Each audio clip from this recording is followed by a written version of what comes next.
Magandang araw mga tol, balikan natin yung naging harapan ni Floyd Mayweather at Manny Pacquiao sa Japan. Matatandaan yung laban ni Floyd Mayweather sa Japan kontra Asakura. So nagkataon nga po na nagkita sila ni pambansang kamao. So panoorin nyo kung paano harap-harapang sinabi ni Floyd Mayweather na mas magaling daw siya kay pambansang kamao. Kahit 100 years, 300 years pa daw ang makakalipas, si Floyd Mayweather pa rin daw ang best fighter. So panoorin po natin to. There's no blueprint on how to beat Floyd Mayweather, and he can tell you that himself. When we talk about Hall of Famer, he's a Hall of Famer, but nobody has the remedy on how to beat Floyd Mayweather. Don't let them trick you into getting your ass whooped again. What's going on inside that square circle? I'm the best. No matter how you rate it, no matter how you cut it, no matter how you slice it, no matter if you go to 100 years back, 300 years back, all the way to now, there's only one best, and that's Floyd Mayweather. Papansin nyo mga tol, tinuturo-turo lang ni Floyd Mayweather si Pacman.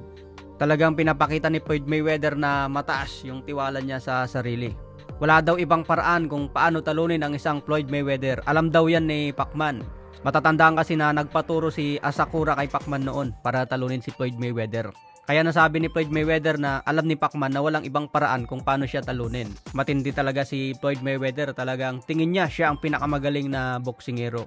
Tunay naman yung sinasabi niya mga tol, smartest boxer siya. Pero sa pagiging best fighter, siguro marami siyang kakumpetensya dyan. Pag sinabi kasing fighter mga tol, all around na yon. Talagang palabang ka talaga. Pag boxer naman, boxer yan si Floyd kasi matalino siya eh. Technical boxer. So anong masasabi niyo dyan mga tol? Talagang harap-harapan yung pagkasabi niya kay Pacman. 100 years, 300 years, talagang siya pa rin daw ang pinakamagaling. Sa ibang banda naman, labanan ng dalawang Meksikano ngayong August 12 na po yan. Oscar Valdez versus Emmanuel Navarrete. Talagang bugbugan to sigurado.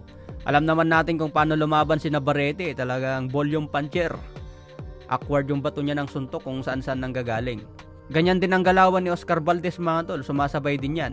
Kaya tingin ko mahirapan dito si Emmanuel Navarrete. Hindi na magagawa ni Navarrete dito yung barabarang suntok niya. Kasi makaka-counter siya ni Oscar Valdez.